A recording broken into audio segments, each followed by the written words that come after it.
कौन हो भाई? भैया जल्दी गाड़ी भगा, 3-4 लोग मेरे पीछे पड़े। अच्छा जी, फिर तो सही गाड़ी में बैठी हो। शताब्दी राजधानी सबको पीछे छोड़ देंगे, नहीं तो नाम बदल देंगे।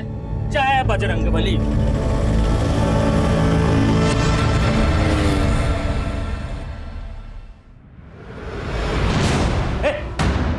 मेरे भाई की लाश कहाँ है? मेरे भाई की लाश कहाँ है? मेरे भाई की लाश छोड़ो, क्या कर रहे हो? क्यों मार रहे हो? मुझे मेरे भाई की लाश चाहिए। तो भैया रहे नहीं, ऊपर से तुम लोग मुझे गलत लाश पकड़ा रहे हो। अरे इसे क्या देख रहे हो? यहाँ का इंचार्ज है, इसी ने सब कुछ किया होगा।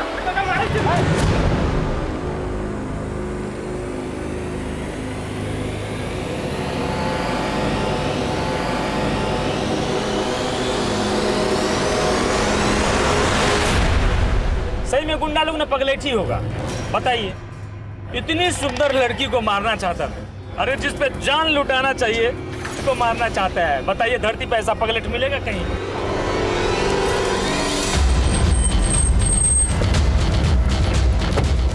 सर ये लोग मारपीट कर रहे हैं यार। सर, इन्होंने मेरे भैया की लाश बदल दी। लाश बदल दी मतलब?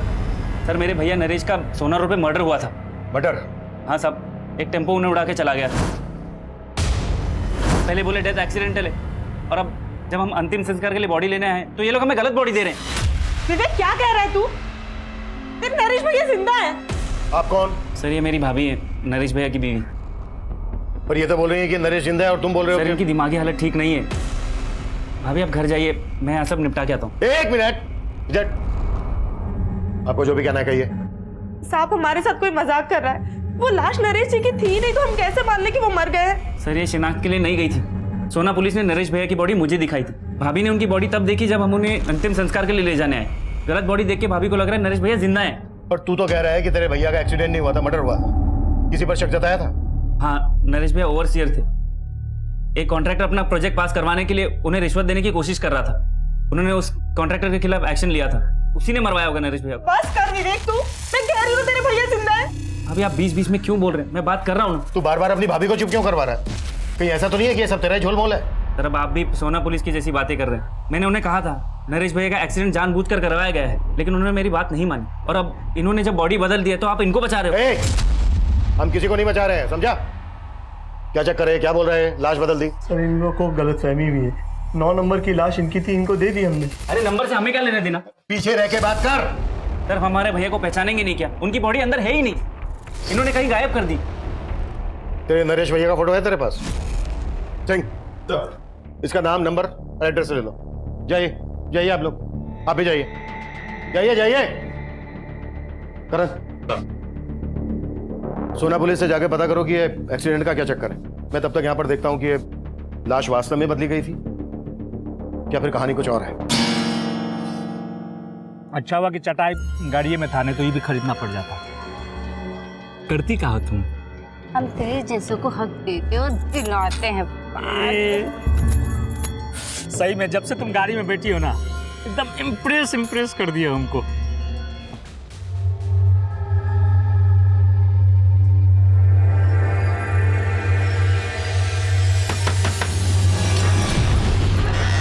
हाँ बोलिए, कौन है तू और मेरे घर में क्या कर रही है? ये मेरा घर है। ये मेरे पति का घर है। क्या है मेरा पति? चिंटू के पापा, चिंटू के पापा, जरा बाहर निकलना। चिंटू के पापा, चिंटू के पापा, जरा बाहर निकलना। अरे कौन चिंटू के पापा? इधर कोई चिंटू के पापा नहीं रहता है। वही चिंटू के पापा जो तुझे यहाँ पे मेरी सौत बना के लाए। क्या है वो? बाहर निकालो उसे। क्या बकवास कर रही है? मैं बकवास कर रही हूँ? लगा ना तुझे धक्का? हुआ क्या? वो तो आप बताएंगे। ये कह रही कि ये आपकी बीवी है, और ये बच्चा आपका है। नहीं बहन जी, मैं इनकी बात नहीं कर रही थी। मैं तो अपने पति किशोर की बात कर रही थी। वो क्या है कि 6 महीने पहले मैं अपने पति के साथ यहाँ रहती थी। अब देखिए बहन जी, मुझे पता नहीं आप कौन से किशोर की बात कर रही हैं, लेकिन हम लोग यहाँ 3 महीने पहले किराए पर रहने के लिए आए हैं, और हो सकता है आपके पति यहाँ पे हमसे पहले किराए पर रहते होंगे। मुझसे गलती हो गई, मुझे माफ कर दीजिए।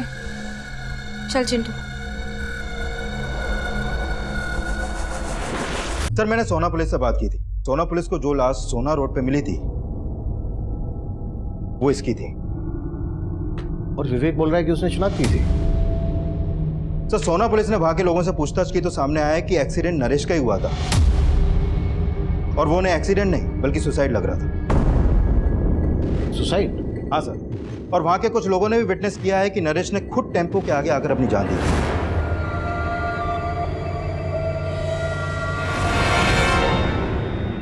सर आप बेकार में मुझ पर शक कर रहे हैं। नरेश की मौत से मेरा कोई लेना देना नहीं है।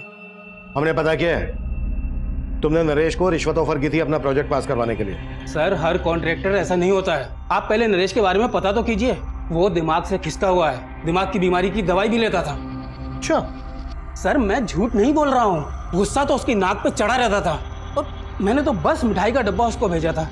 उसे लगा कि उस डिब्बे में पैसे हैं और बस इसीलिए उस प्रोजेक्ट से उसने मेरा पत्ता साफ कर दिया। और तुमने उसी को साफ कर दिया? सर ये आप क्या कह रहे हैं? वहां पर सभी लोगों ने देखा था कि उसने सुसाइड की थी। और सर इस तरह आप मुझ पर ब्लेम नहीं कर सकते हैं। किसने क्या कहा, किस मकसद से कहा, ये हम इन्वेस्टिगेट कर रहे हैं। और अगर कुछ भी मिला ना तेरे खिलाफ तो अगली मुलाकात रिमांड रूम में होगी और वहां पता चलेगा कि टॉर्चर क्या होता है। चल निकल चल। करण ये कह रहा है कि नरेश की दिमागी हालत ठीक नहीं है। नरेश का भाई विवेक कह रहा है कि उसकी भाभी की दिमागी हालत ठीक नहीं है। दोनों को दिमागी प्रॉब्लम। नरेश का हमें स्टेटमेंट ऑफ माइंड समझना होगा। नरेश के भाई विवेक पर भरोसा नहीं कर सकते। एक काम करो, नरेश की बीवी को थाने बुलाओ। सर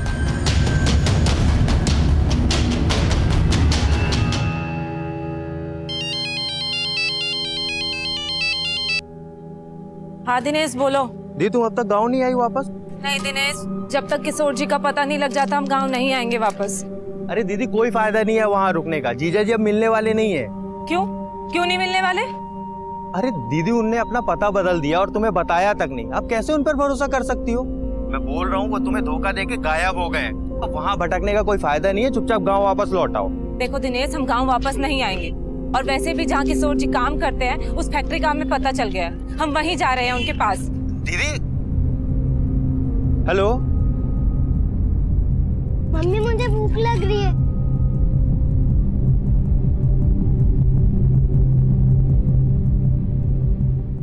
ये देखो तुम्हारा पसंदीदा चाइनीज।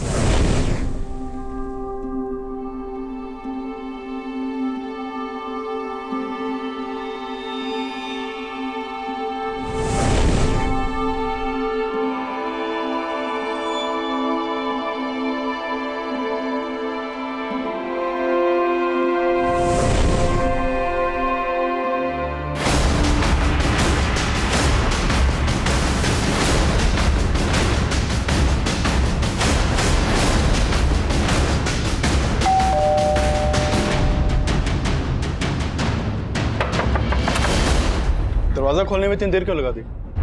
वो मैं कपड़े धो रहा था, लेकिन आप यहाँ? नरेश भाई की लाश मिली आपको? भाभी कहाँ है तुम्हारी? उन्हें थाने लेके चलना है, सर कुछ बात करना चाहते हैं। भाभी तो गांव चली गई। गांव चली गई? कब? आज सुबह। उनकी हालत बहुत बिगड़ती जा रही थी, इसीलिए उन्हें मायके भेज दिया। 2-4 दिन में आ जाएंगी। लेकिन आपने बताया नहीं, नरेश भैया की लाश मिली आपको? वो हम पता लगा रहे हैं, लेकिन जब भी तुम्हारी भाभी आ जाए उन्हें थाने लेके आ जाना।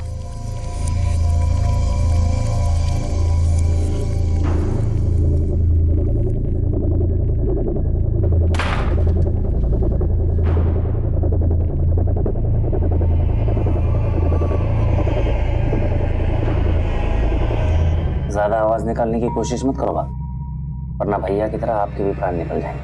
Excuse me sir. सर मैंने हॉस्पिटल के मॉर्ग का रिकॉर्ड स्टडी किया। सर उस रिकॉर्ड के मुताबिक वहां पर 9 लाशें थी, जिसमें से 1 लाश नरेश की फैमिली को सौंप दी गई। सर उस दौरान उस लाश के अलावा कोई और लाश मॉर्ग रूम से बाहर गई नहीं। सर इसीलिए वो बोल रहे हैं कि नरेश की लाश किसी और लाश से बदल जाए। ऐसा हो ही नहीं सकता। हो सकता है उन्होंने लाश बदली और किसी वजह से छुपा रहे हैं। करण, मॉर्ग रूम के एक आदमी की डिटेल निकाल। सर मे आई कम इन सर? कम प्रेम। सर एक औरत आपसे मिलना चाहती है, वो अपने पति की मिसिंग कंप्लेन लिखवाने आई है। बुलाओ। अब 6 महीने पहले मैं अपने पति किशोर के साथ पटेल नगर में रहती थी। उसके बाद मैं गांव चली गई। पिछले 1.5 महीने से मैं इनको फोन लगा रही हूँ, उनका फोन नहीं लग रहा है।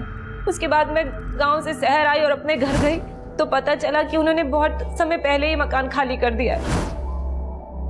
तुम कह रही हो कि तुम्हारे पति किशोर का फोन 1.5 महीने से बंद था और तुम अब आई हो हमारे पास? अब मुझे लगा कि शायद उन्होंने अपना नंबर बदल लिया होगा। मैंने गांव से उनकी फैक्ट्री में भी फोन किया था, लेकिन कोई मुझे सही से जवाब ही नहीं दे रहा है। कहाँ काम करता था किशोर? अब बंसल नाम की फैक्ट्री है, वहाँ पे मजदूरी करते थे। गांव से शहर आने के बाद मैं उनकी फैक्ट्री में भी गई थी। वहाँ के चौकीदार ने बोला कि किशोर जी अब यहाँ नौकरी नहीं करते उन्होंने 6 महीने पहले ही यहाँ से नौकरी छोड़ दी थी। लेकिन साहब मुझे ना शक हो रहा है उनकी फैक्ट्री वालों पे कि वो मुझसे कुछ छिपा रहे हैं, कुछ तो झूठ बोल रहे हैं वो मुझसे। तुम्हें ऐसा क्यों लग रहा है कि फैक्ट्री वाले झूठ बोल रहे हैं? क्योंकि साहब किशोर जी हर महीने गांव में पैसे भिजवाते थे। अगर उन्होंने नौकरी छोड़ दी होती तो फिर पैसे कहाँ से भिजवा रहे थे वो? कितना पैसा भेजता था किशोर तुम्हें? 6,000 रुपये महीना। हो सकता है उसने कोई दूसरी नौकरी कर ली हो। किशोर तुम्हें लगातार पैसे भेज रहा था, तो फिर उसने तुम्हें अपना सही एड्रेस क्यों नहीं दिया? कहीं ऐसा तो नहीं है कि उसका किसी के साथ कोई चक्कर? नहीं नहीं साहब, किशोर जी ऐसे नहीं है, वो कोई गलत काम नहीं कर सकते हैं। तुम दोनों की शादी कब हुई थी? 7 साल पहले हुई थी और 1 साल पहले ही वो मुझे अपने साथ गांव से शहर लेके आए थे। साहब मैं उनके साथ बहुत खुश थी। यहाँ पर मेरा बहुत ख्याल रखते थे वो, किसी चीज़ की कोई कमी नहीं आने दी उन्होंने। कब से ढूंढ रही हूँ, मुझे मिल ही नहीं रहे हैं। आप उन्हें ढूंढ दीजिए ना साहब। हाँ ठीक है, तुम ऐसा करो, किशोर का हमें फ़ोन नंबर, जिस फैक्ट्री में वो काम करता था वहाँ का एड्रेस, जहाँ रहता था वो एड्रेस, ये सब हमें लिखवा दो। अपना नंबर भी लिखवा देना। ठीक है नंदी।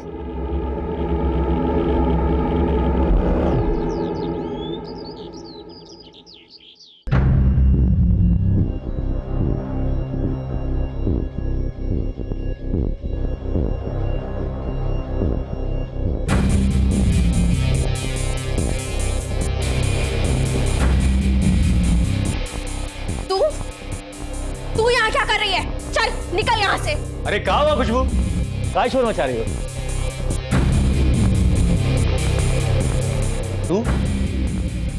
तू यहाँ क्या कर रही है?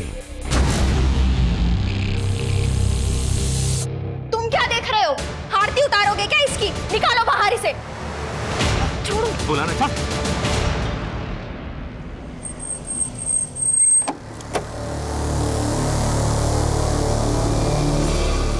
बंसल। जी, किशोर 6 महीने पहले तक मेरी फैक्ट्री में काम करता था, लेकिन फिर अचानक उसने काम छोड़ दिया। यहां से काम छोड़ने के बाद उसने कहां पर काम किया? अब ये तो मुझे पता नहीं, पर हाँ मेरे मैनेजर ने बताया कि वो अपनी आखिरी महीने की तनख्वाह भी लेकर नहीं गया। कितनी तनख्वाह थी उसकी? यही 6,000 रुपये, बाकी लेबर की तरह। 6,000 रुपये? इतने ही पैसे हर महीने वो अपनी बीवी को भेजता था, फिर अपना खर्चा कैसे चलाता होगा? तो वो बहुत जुगाड़ी आदमी था। जब वो पहले दिन मेरी फैक्ट्री में आया था ना काम करने के लिए, तो उसका पहनावा देखकर मैं मतलब हैरान हो गया था। Good morning sir. Good morning. कौन से डिपार्टमेंट से हो? सेठ जी, हम किशोर, आपका नया वर्कर, आज ही से ज्वाइन किया हूँ। मैं तो सोच रहा था कि मेरे मैनेजर ने उसे किसी दूसरे डिपार्टमेंट में रखा होगा, पर बाद में पता चला कि उसे काम की काफी जरूरत थी, तो वो यहाँ मजदूरी करने को भी तैयार हो गया। और थोड़े दिनों बाद उसने मेरी फैक्ट्री के साथ साथ दूसरी फैक्ट्रीज में लेबर सप्लाई का काम भी शुरू कर दिया। यहाँ किसी के साथ उसका कोई लड़ाई झगड़ा हुआ था? जी हाँ, लड़ाई तो हुई थी। एक पाठक नाम का आदमी था जो पहले मेरी और दूसरी फैक्ट्रीज में लेबर सप्लाई का काम करता था, पर जब से ये किशोर धंधे में कूदा तो पाठक का काम बैठ गया। मैं अभी नहीं डरता तेरी धमकियों से, समझा ना? तेरी ये मजाल देख, मैं तेरे को बताता। अबे चाकू ऐसे नहीं, ऐसे खोलते हैं। अब चला के दिखाओ कैसे चलाना है, दिखाओगे चला के? किशोर, पाठक, क्या हो रहा है पर? हाँ? सर मैंने तो किशोर को बोला भी था कि वो पुलिस में कंप्लेन कर दे, पर उसने कोई एक्शन ही नहीं लिया। तो आपको लगता है पाठक किशोर के साथ कुछ कर सकता है? अब सर मैं तो इसके बारे में कुछ बता नहीं सकता, ये तो आप पता कीजिए।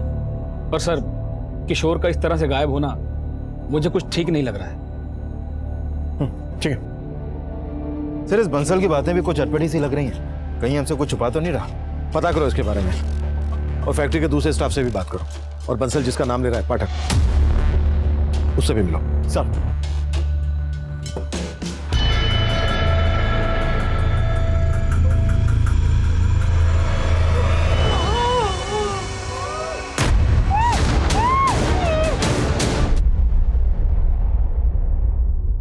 दीदू फालतू में जीजा जी के लिए आंसू बहा रही है। तू वहाँ गांव में तंगी में गुजारा कर रही थी और वो शहर में ऐश कर रहे थे। हम बोल रहे हैं धोखा दे रहे हैं वो तुम्हें, और तुम उन्हीं के लिए रोए जा रही हो। पुलिस स्टेशन से फोन है, लगता है किशोर जी के बारे में पता चल गया।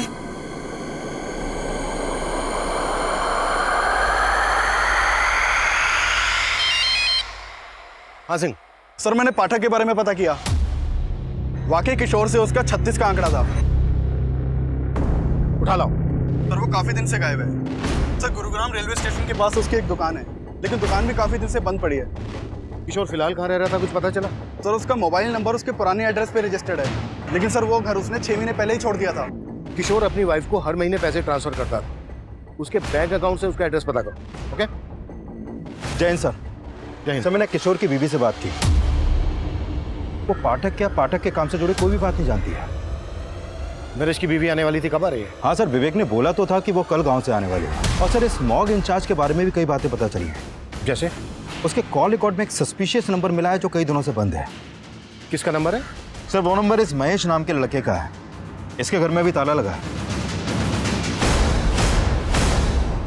और सर मैंने इस मॉग इंचार्ज के घर पे भी नजर रखवाई थी। सर इसका लिविंग स्टैंडर्ड काफी हाई है, जितनी आमदनी नहीं है उससे ज्यादा तो खर्चे हैं इसके।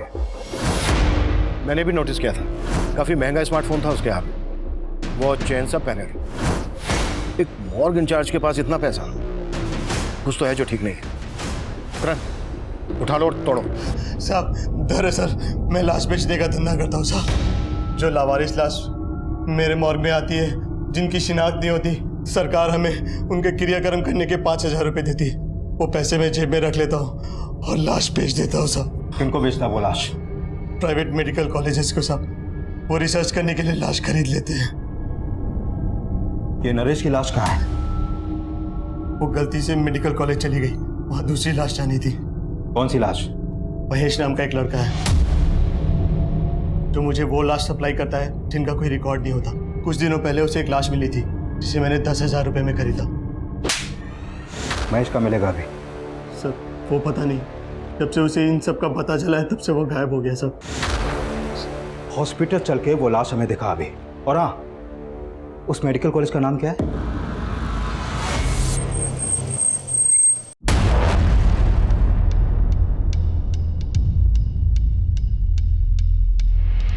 सिंह, नरेश के भाई और नरेश की बीवी को शनाख्त के लिए बुला लो और यहाँ के डीन और इंचार्ज को थाने लेकर आओ। ठीक है सर।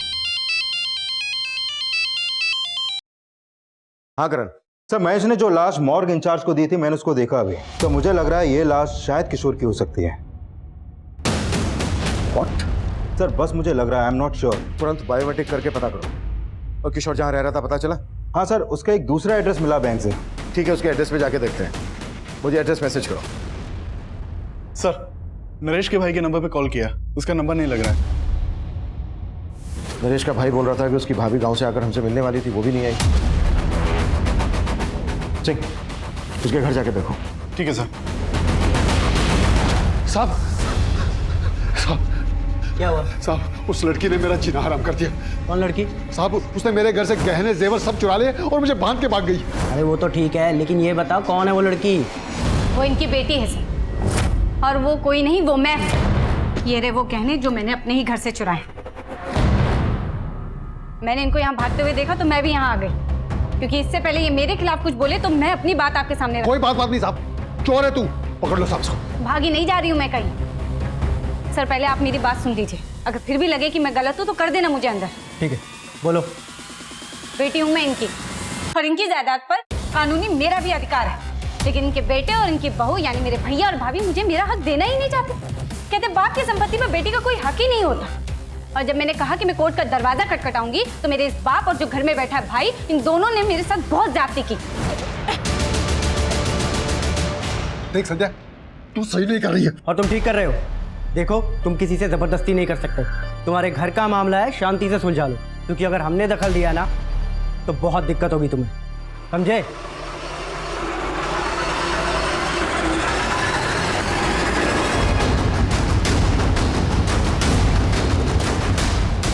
सर यही किशोर का घर है, लेकिन पड़ोसियों से पता चला है कि कई दिनों से यहाँ पे ताला लगा है।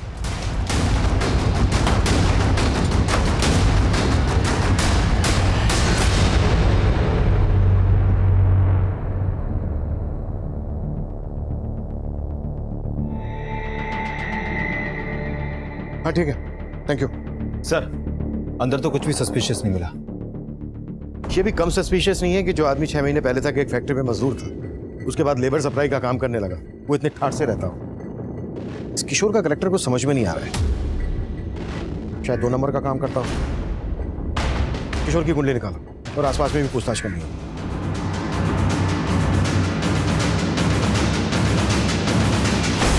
सर किशोर क्या करता था ये तो नहीं मालूम मुझे, लेकिन काफी धाकड़ आदमी था। लोग महंगी महंगी गाड़ियों से आते थे यहाँ। किशोर के साथ यहाँ कोई और भी रहता था? फिलहाल तो वो अकेला रहता है, लेकिन कुछ टाइम पहले उसकी बीबी भी यहीं रहती थी।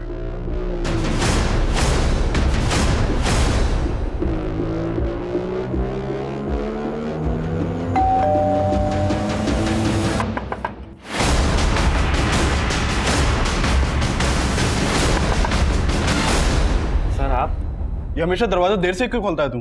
तो तेरा फोन क्यों नहीं लग रहा है? सर शायद मेरे फोन की बैटरी डाउन हो गई होगी, मैं तो सो रहा था सर। अच्छा, भाभी कहाँ है तेरी? सर गांव से आ गई क्या? सर वो भाभी तो हरिद्वार चली गई भैया के आत्मा शांति की पूजा के लिए। अच्छा, आत्मा शांति की पूजा। तेरी भाभी तो मान नहीं रही थी कि तेरे भैया मर चुके हैं और अभी हरिद्वार पहुंच गई आत्मा शांति की पूजा कराने। सर चल चल देखने दे। बताइए ना। अरे तो पीछे सर पूरा घर चेक करो। सर हुआ क्या? अरे तो देखने दे, हट पीछे। यार पीछे हट। सर कुछ नहीं है। हाँ चल चेक तो करने देना, चुप रह। साइड हो। सर कुछ नहीं है। साइड हो तो साइड हो, देखने देना। सर बोल रहा मैंने चल बोल। कुछ नहीं किया साहब। कुछ नहीं किया? मैंने कुछ नहीं किया साहब, मैंने कुछ नहीं किया। सिंह, उल्टा लटकाओ इसको। साहब साहब रुको साहब बता रहा हूँ, सच बता रहा हूँ साहब। चल बोल। अब मैंने सच्ची अपने नरेश भैया को नहीं मारा, लेकिन हाँ उनकी मौत के बाद उनकी जायदाद का लालच हो गया था मुझे। लेकिन मौज वालों ने गलत बॉडी दी थी, मैं तो वो लाश लेके भी चला देता, लेकिन भाभी बोलने लगी वो लाश नरेश भैया की नहीं है। लेकिन तूने अपनी भाभी को किस मकसद से बंधक बना के रखा था? अब भाभी पहले से ही पागल थी और उस दिन के तमाशे के बाद मेरा दिमाग खराब हो गया था। खुद अकेले सारी संपत्ति का मालिक बन जाऊं। हो सकता है इसी मकसद के लिए तूने अपने भाई का एक्सीडेंट करवाया। नहीं साहब, इसमें मेरा कोई हाथ नहीं। मेरा यकीन कीजिए, मैंने अपने भैया को नहीं मारा। सर, हमने उस लाश का बायोमेट्रिक किया था। वो लाश किशोर की है और उसके आधार कार्ड पे उसके गांव का एड्रेस है। यानी अब यह कंफर्म हो गया है कि किशोर का मर्डर हुआ है और वो लाश जो महेश ने मॉर्गन इंचार्ज को दी थी वो किशोर की थी। महेश के बारे में कुछ पता चला? सर, हमने अपने खबरियों को उसे ढूंढने के लिए लगाया हुआ है और सर ये भी पता चला है कि किशोर की बीवी अब यहाँ नहीं है। वो कल अपने भाई के साथ गांव चली गई थी।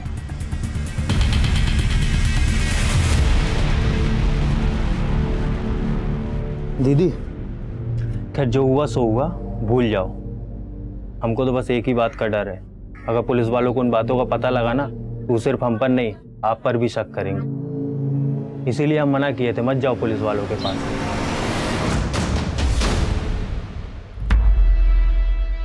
अरे अरे कौन हो तुम लोग और अंदर कैसे घुसे चले आ रहे हो? अरे भाभी जी, इन्हें मैंने बुलवाया है। अरे मैंने सोचा अपने आने की खुशी में पूरे गांव वालों को भोज खिला दूं। पागल हो गई हो क्या तुम? और तुम खड़े खड़े क्या देख रहे हो? निकालो इसे बाहर। अरे ये मुझे नहीं निकाल सकते।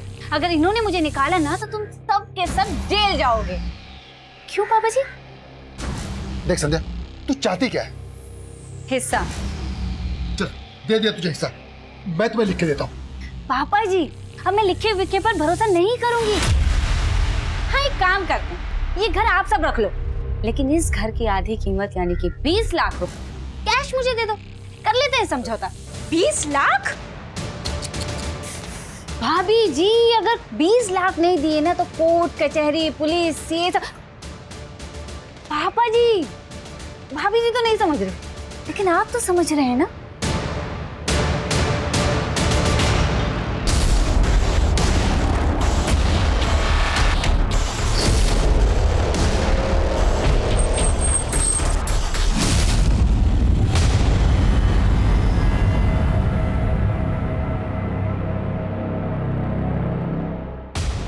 हमें तो पहले ही लग रहा था कि किशोर के साथ कुछ ऐसा ही हुआ होगा। तो तुम मान रही थी कि किशोर का मर्डर हुआ था? इसे जानती हो? कौन है? हमें शक है कि किशोर के मर्डर में इसका हाथ है, लेकिन किशोर को मरवाने में दिमाग किसी और का है। सर किसकी बात कर रहे हैं आप? हमें यह भी पता चला है कि किशोर गुरुग्राम में एक आलीशान बंगले में रह रहा था अपनी बीवी के साथ। बीवी के साथ? सर,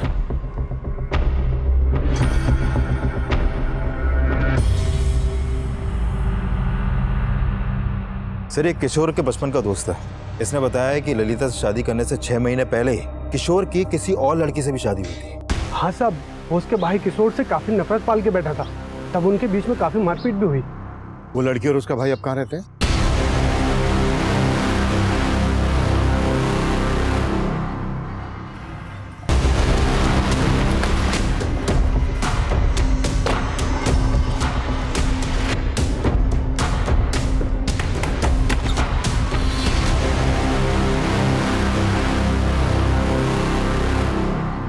दिए थे हम धमकी किशोर को, लेकिन सर इस बात को सालों बीत चुके हैं, अब ये सब क्यों पूछ रहे हैं आप? क्योंकि किशोर का मर्डर हुआ है और पता चला कि किशोर नहीं बल्कि तुम्हारी बहन संध्या उसको अपने साथ लेकर भागी थी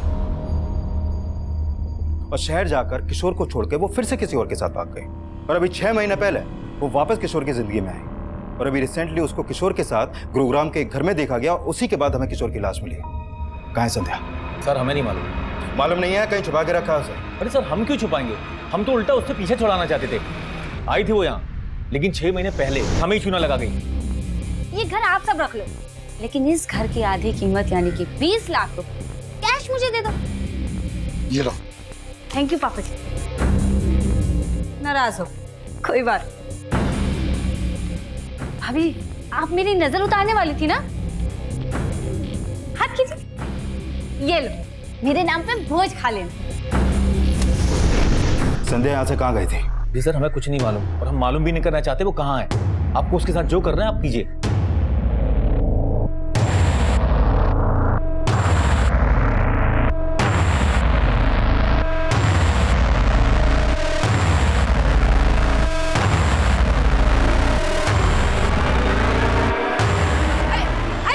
पागल हो गया क्या? सुन तो, अरे मेरी बात तो सुन।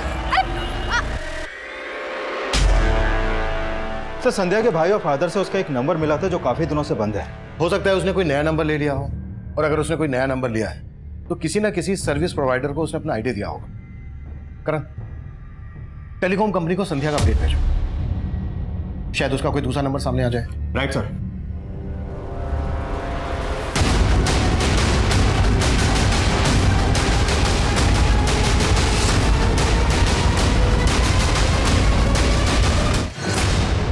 साहब मैंने किशोर को नहीं मारा, मैं जानता तक नहीं कि उस आदमी का नाम किशोर था। यकीन मानिए साहब, मुझे उसकी लाश मिल गई थी जो मैंने मॉर्ग इंचार्ज को भेज दी बस। कहाँ मिली थी लाश? साहब करीब 20-25 दिन पहले एक टेम्पो वाले को लाश फेंकते हुए देखा था मैंने।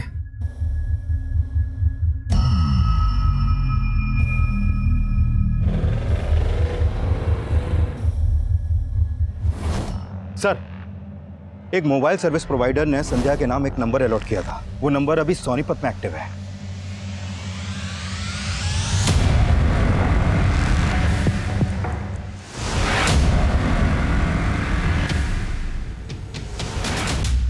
बच्चा देगी हमको। बोलना कितने बच्चे चाहिए तुझे? एक टेम्पू बाहर खड़ा है उसके लिए और एक दूसरा लोन पे लेने वाले हैं, बस 2 हम 2 हमारे 2। सॉरी यार, वो तो नहीं हो पाएगा क्योंकि अब पूरी जिंदगी जेल में गुजरने वाली है तुम्हारी। ये प्लान तो कैंसिल।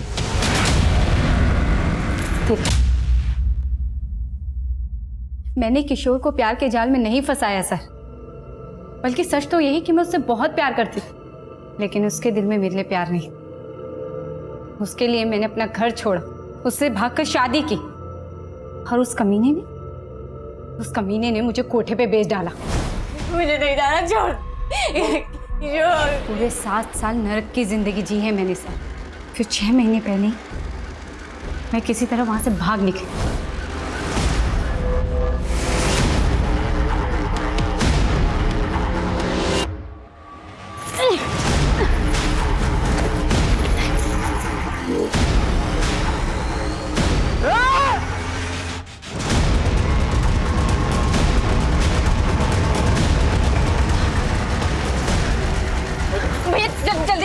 जल्दी करो। पूरी जिंदगी धोखे खाए हैं मैंने, लेकिन जीतू ने, उसने मुझे नई जिंदगी दी। उन लोगों से भागकर सालों बाद मैं अपने घर लौटी थी, और मेरे घर वालों उन्हें जानवरों की तरह मुझे घर से निकाल दिया। लेकिन मैं भी उनसे अपना हक लेके ही मानी। लेकिन पिछले 6 महीने से तुम गुरुग्राम में किशोर के साथ उसके घर में रह रही थी, उसकी जिंदगी में फिर से एंट्री मारी। उसे बदला लेने के लिए उसे मार डाला? मैंने उसे नहीं मारा है सर। हाँ, मैंने उसकी जिंदगी में एंट्री ली, बदला भी लिया। उसने मुझे बेचा था, मैंने भी उस कमीने को 10 लाख में बेच डाला। बेच डाला? किसे बेच डाला? हाँ, मैं उससे बदला लेना चाहती थी, इसीलिए झूठ के सहारे मैंने उसकी जिंदगी में एंट्री मारी।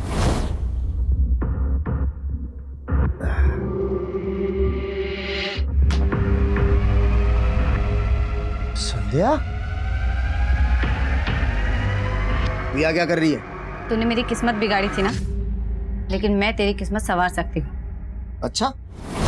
बोला उससे पति मत बन, दल्ला बन जा मेरा। और लालची इंसान तो गधे को भी बाप बना लेता है। फिर उसने तो मुझे झूठी मलिका बना ली। अपने बाबू लोगों को खुश करने के लिए मेरे साथ सुलाने लगा। लेकिन किशोर को किसे बेचा तुमने, ये बोलो। उसके बॉस बंसल को। कायल था वो मेरा, लेकिन अब सहा नहीं जा रहा, बहुत हो गया। इसलिए एक दिन, बंसल जी, मेरी माँ की बहुत तबीयत खराब है, मुझे 10 लाख की बहुत ज़रूरत है, प्लीज़ कर दीजिए ना। बड़ी आसानी से उसने 10 लाख रुपए मुझे दे दिए और फिर मैंने अपना रंग बदल दिया। संध्या, कहाँ है तू? तू मेरा फोन क्यों नहीं उठा रही? संध्या, तुझे पता है ना तेरे बिना मेरा। आपको आपकी तन्हाई मुबारक हो बंसल साहब, अब मैं नहीं आऊंगी। मतलब तू मेरा 10 लाख रुपए लेके चंपत हो गई? अरे 10 के बदले किशोर भी तो दिया है, उसे रख लो। संध्या, संध्या मेरी बात सुन।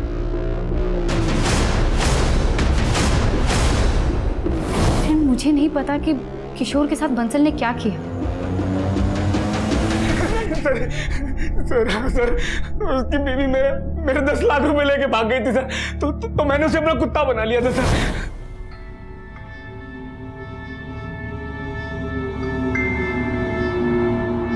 और एक दिन उसने भागने की कोशिश की सर।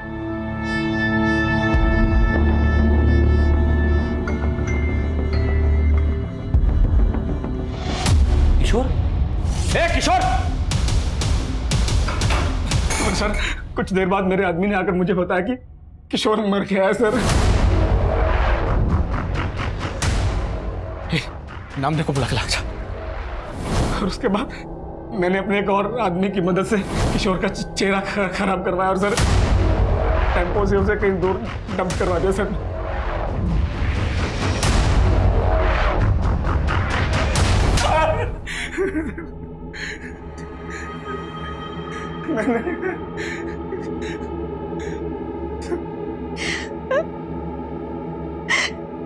किशोर जी मेरे साथ भी यही सब करते थे। मुझे अपने दोस्त के साथ सुलाते थे।